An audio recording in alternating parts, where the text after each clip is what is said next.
सत्संगत जी बड़े प्रेम और सत्कार से कहना जी, धन निरंकार जी। सत्संगत जी, दास विनती कर रहा है, दास से त्रुटि हो जाए तो अपने घर के बालक समझकर क्षमा करिएगा। सत्संगत जी, सावन आते ही हर महिला, हर सुहागन सजी सवरी दिखाई देती है।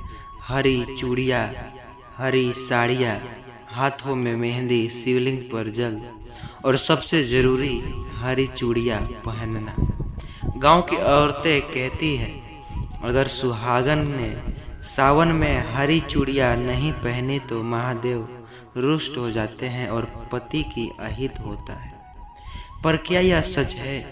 क्या चूड़ियों से होता है भाग्य तय या अंधविश्वास का खेल? सतगुरु के माध्यम से आज हम जानेंगे सच्चाई। एक ऐसी सच्चाई जिसे सुन करके आपकी आत्मा कांप उठेगी। एक सच्ची घटना पर आधारित कहानी सुनने जा रहे हैं, जहां एक महिला ने इस परंपरा को नहीं निभाया और जो हुआ उसने गांव के लोगों को सदमे में ढकेल दिया। आखिरकार क्यों थी हरी चूड़ी पहनने की झुकी, या परंपरा या अंधविश्वास? आइए आपका कीमती समय बर्बाद न करते हुए कहानी की ओर बढ़ते हैं। उससे पहले चैनल पर नए होंगे सब्सक्राइब करिएगा, वीडियो को अपने मित्रों के साथ व्हाट्सएप के जरिए शेयर करिएगा और इस वीडियो को पूरा अंत तक जरूर देखिएगा। कैसे हरी चूड़ी की परंपरा है। गांव हरिपुर की बहू कविता एक शिक्षित महिला थी, बीएड पास। उसका विवाह हुआ था गांव के सबसे संपन्न परिवार में। देवेंद्र सरकारी शिक्षक। कविता को सावन की परंपराएं बचपन से पसंद नहीं थी। हरी चूड़ियाँ ये भगवान का आदेश है।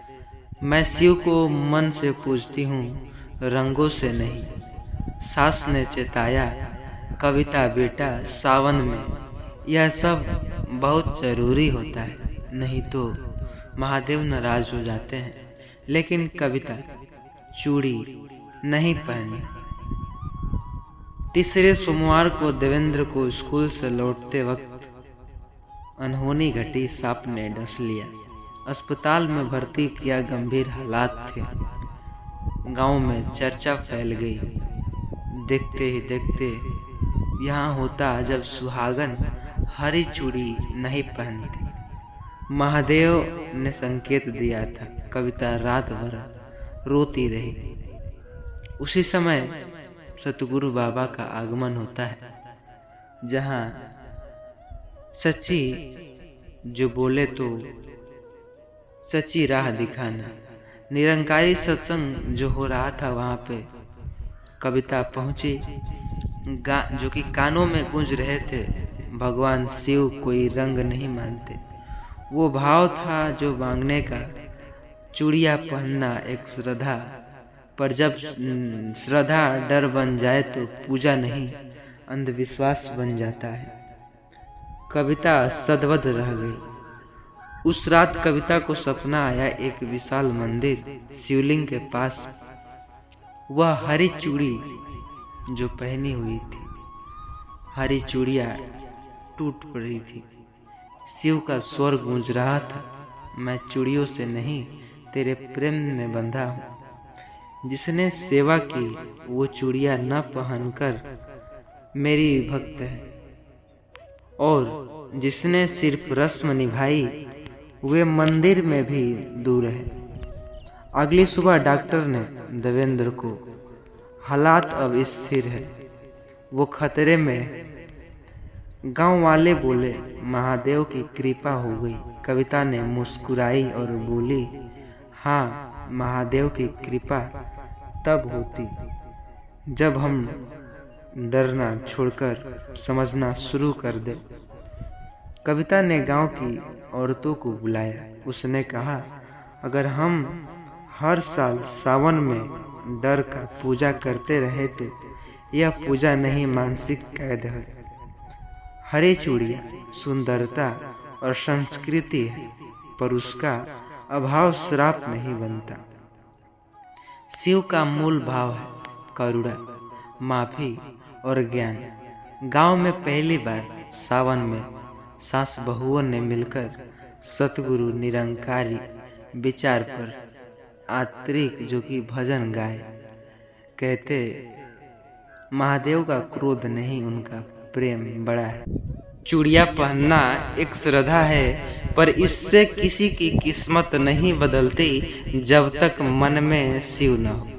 सुहागन के लिए सच्चा कर्तव्य है पति की सेवा, मन की शुद्धता और सच्चे ज्ञान की खोज। सतगुरु हमें यही सिखाते हैं, हमेशा सतगुरु के सही रास्ते और कर्मों के निवारण में। चैनल को सब्सक्राइब करें ताकि आप सही राह पर चल सकें। सतगुरु की कृपा से अंधविश्वास का अंधकार ज्ञान के उजाले में भी बदल सकता है। तो देरी किस बात की, चैनल को सब्सक्राइब करिए और इस चैनल से जुड़िए। हमेशा सही जानकारी आपको राह दिखाता है, न कि हरी चूड़ियाँ पहनने से पति का ये होता है तो पति का ये होता है। साथ संगत जी, इस वीडियो को व्हाट्सएप के जरिए मित्रों के साथ शेयर जरूर करिएगा ताकि हर कोई अंधविश्वास में न फंसे रहे। सच्चाई किसी की मदद करना सतगुरु की प्रथम कर्तव्य है। साथ संगत जी, प्रेम और सत्कार से कहना जी धन निरंकार जी। संगत जी, अक्सर आपने भी देखा होगा या फिर मारा भी होगा, सावन में अक्सर सांप निकलते हैं। गांव में आपने देखा होगा कि लोग डंडे से सांप को मार देते हैं, पर सच्चाई क्या है जिसे सुनकर के आप कांप जाएंगे। वही वीडियो सभी के लिए जो बहुत ही देखना अनिवार्य है। सावन के महीने में एक वाक्य बार बार दोहराया जाता है। इस महीने की सांप जो कि किसी ने सांप को मार दिया तो शिव का त्रिनेत्र खुल जाएगा और उसका सर्वनाश तय है, लेकिन वास्तव में किसी को पता नहीं। आइए जानते हैं शास्त्रों के अनुसार कही गई बातें हैं या फिर लोक मान्यताओं का डर। सच्चाई क्या है? क्या सांप को मारने पर एक पाप है या यह सब केवल एक अंधविश्वास? लोग कहते हैं कि सांप को नहीं मारे तो हमें डस लेगा, काट देगा तो हम ही मर जाएंगे। अब पढ़िए एक ऐसी सच्ची कहानी के माध्यम से जानेंगे, ऐसी कहानी की ओर बढ़ने जा रहे हैं जिसे सुनकर के आपके अंदर की रूह कांप उठेगी कि क्या सच्चाई थी।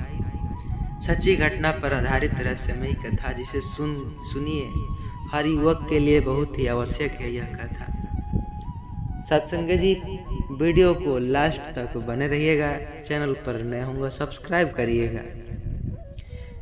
इस कथा में जानेंगे एक ऐसे युवक ने सावन में सांप को मार दिया और उसके बाद जो हुआ उसे व्यक्ति को हिलाकर रख दिया। आपका कीमती समय बर्बाद ना करते हुए कहानी की ओर बढ़ते हैं। साल 2008 उत्तराखंड का एक छोटा सा गांव महेशपुर। सावन का दूसरा सोमवार। गांव में हर और हरियाली, मंदिरों में शिव की भजन और हर घर में बेलपत्र और दूध की तैयारियां।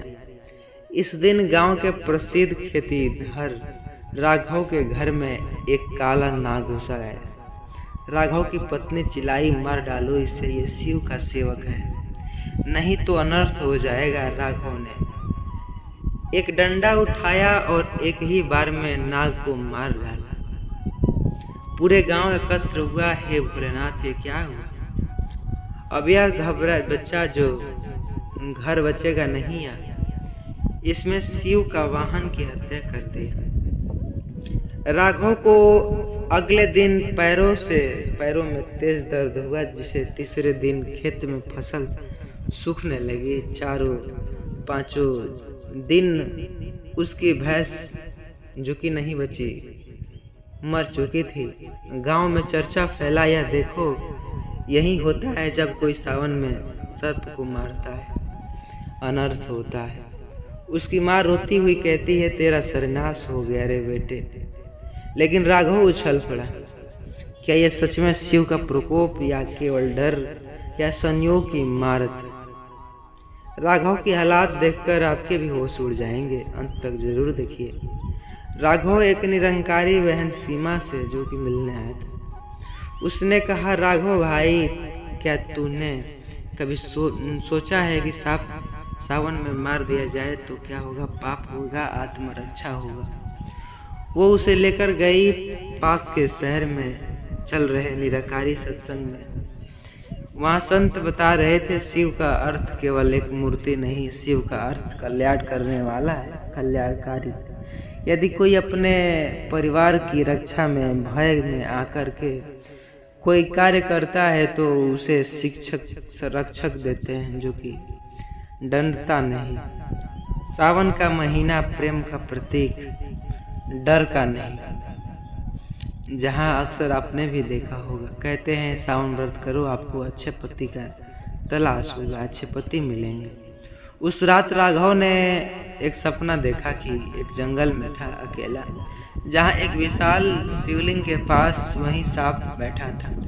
लेकिन इस बार बोल रहा था कि राघव, तेरा मन डरा हुआ था, तुझ में कोई पाप नहीं पर तेरा डर तुझे खा जाएगा। मैं शिव का सेवक हूँ और शिव का सेवक किसी को शाप नहीं देता, वो ज्ञान देता है। राघव उठकर चौंका, उसकी पीठ का दर्द गायब थी, मानो कोई शक्ति की तलाश से।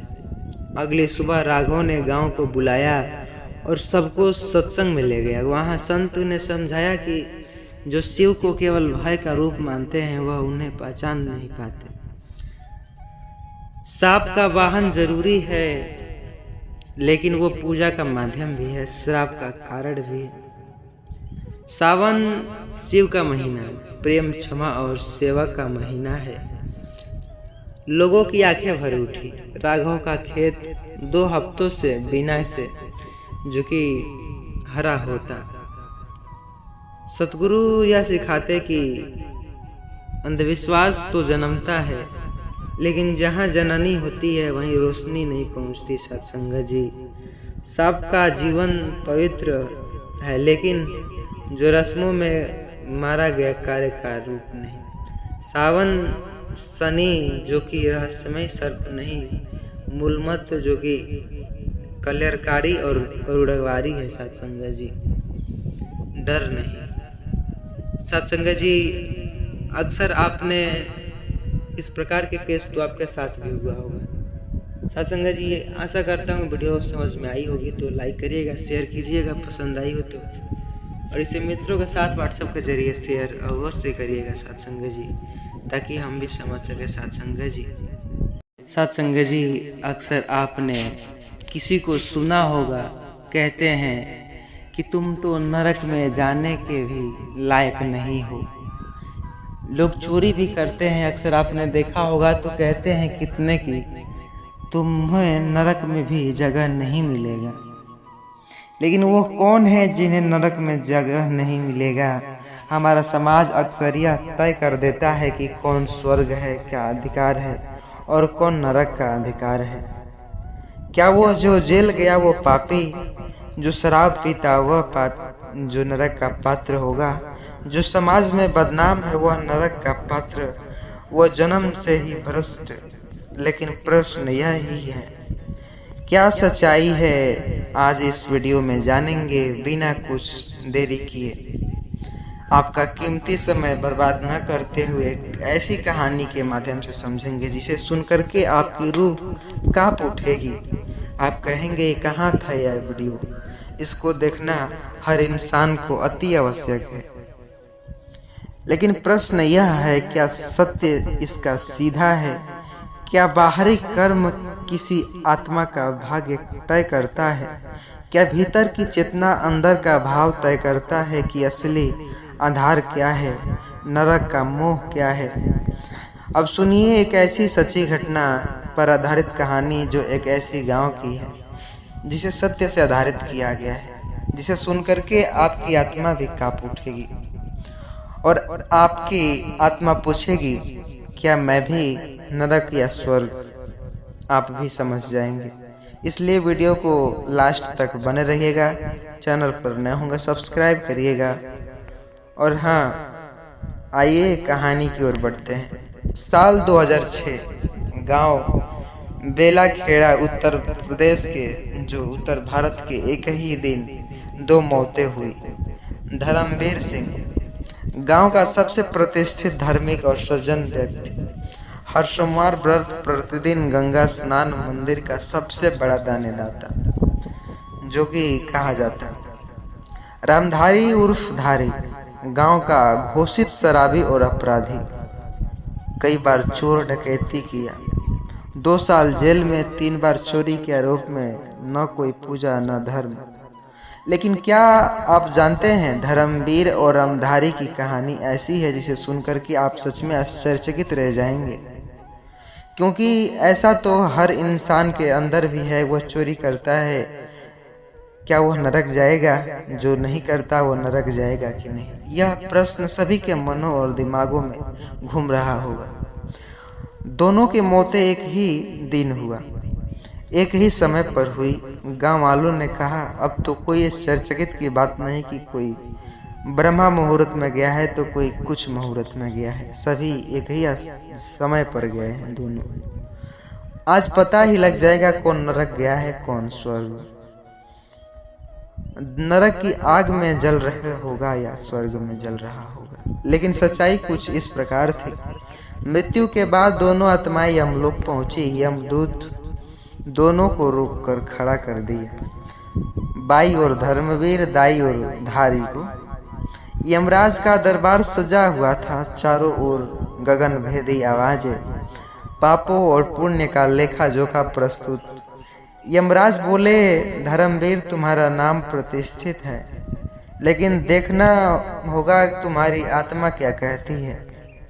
धर्मवीर आगे बढ़ता गया, उसके साथ जो थे स्वर्ण मुकुटधारी देवदूत। लेकिन जैसे ही कर्मों का लेखा खोला गया, सबके चेहरे के रवैया उड़ गई। उसकी आत्मा से आवाज आई, मैंने कभी किसी भूखे को खाना नहीं दिया, मैंने कभी किसी विधवा को पीड़ा नहीं सुनी, मेरा हर दान हर व्रत दिखावे के लिए था। मंदिर में दिया, लेकिन घर के बेटी को ताना मार दिया। गीता पढ़ी, पर सतगुरु को पहचानना था कि सत्संग आया है पर केवल दिखावे या कुछ और के लिए।